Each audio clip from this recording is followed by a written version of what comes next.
Hi, this is your host Habib, and we are moving on to our second lab, which is provisioning dynamic NAT, and it's also known as NAT pool. So let's say you are in an organization, as I said, or a manufacturing facility, and they have a lot of these terminals that need to be accessible to an outside company.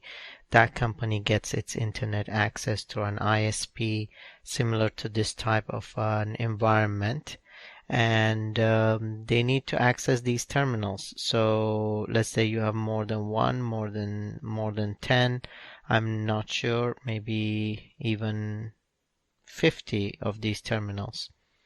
Basically, in that case, as a network engineer, what you need to do is create a NAT pool. So as I mentioned, we have a block of public IP addresses available to us. As you know, .1 is used for the interface for the outside world. .2 is connected to the outside world, to the ISP interface, and then we are left with another 4 IP addresses that are available for us to use for our terminals. So most of the work will be done in R1 because that's our router that's facing the internet. And the other thing that we will learn in this lab is how to create a pool and associate that pool with with an access list. This is a very important skill that I'd like you to basically master, and it will definitely help you down the road, and you will be able to use this skill anytime. So what I did is this is a continuation of the previous lab. So what I did is I cleared the static NAT configuration from R1, and so let's start. I will bring the R1 configuration in front of us here, and if I do show running config,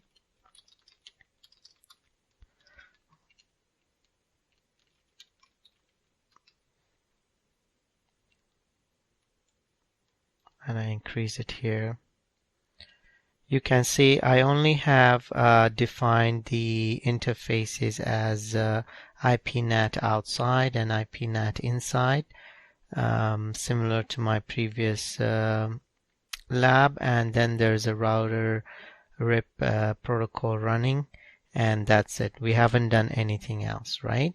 So I just wanted to start again from scratch, and let's look at the topology here.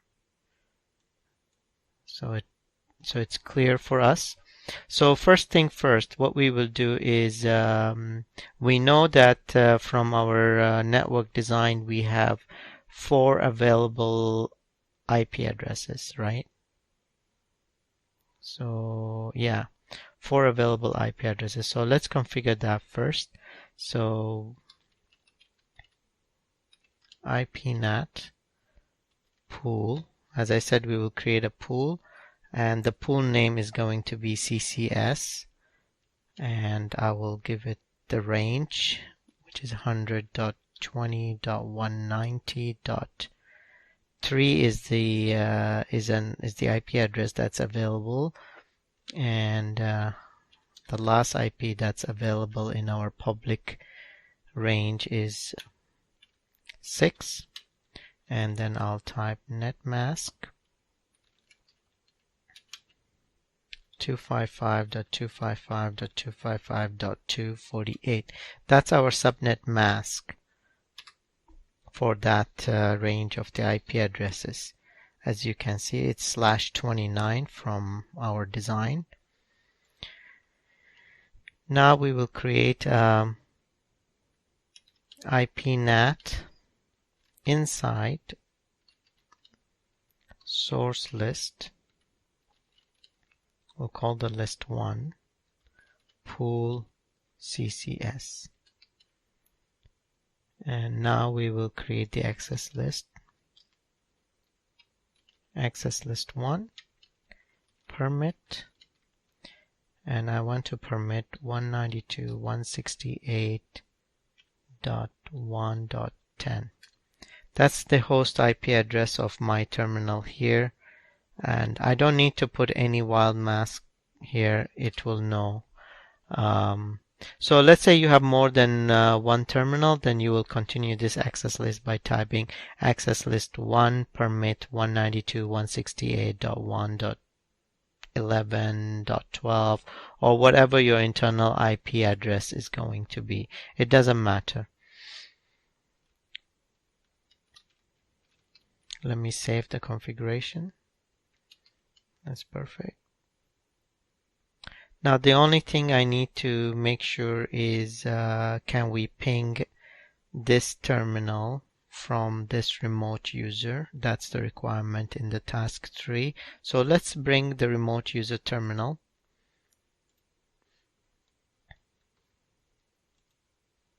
Sometimes when you apply the NAT configuration, it depends on your router's capability, how fast it is, and how quickly it can take that configuration.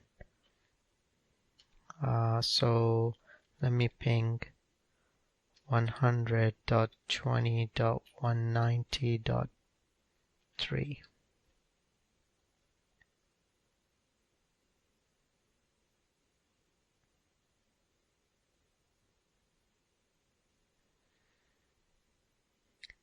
As I said, maybe it's not taking the configuration of the NAT pool quickly.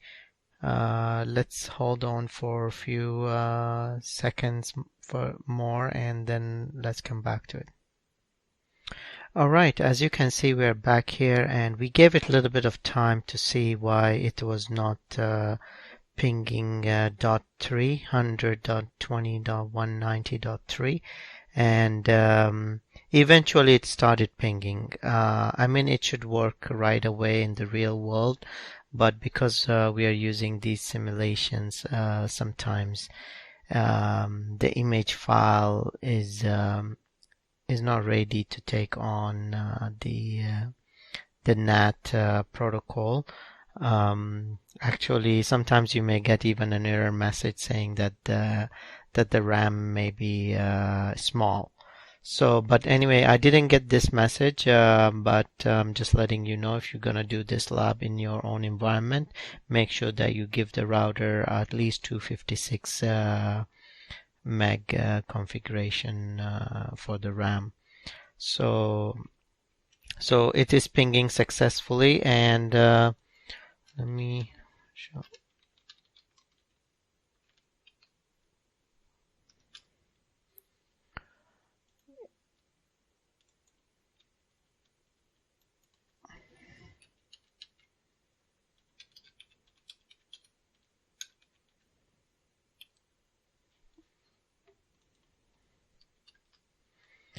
Now, as I am pinging, I want to show you that the translations are happening on the router. The message is coming from the remote user, and it's trying to reach the terminal 1, and I could see the translations happening on the router, as you can see. So with this, we have concluded the NAT pool lab. I hope you have enjoyed this lab.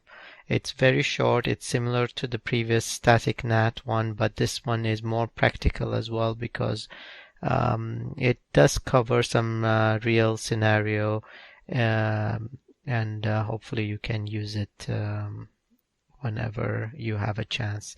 Thank you again, and we will move on to the NAT overload, and from there on, once we start the NAT overload, first we will discuss the designs of the how to provide internet access to offices and different designs of the internet.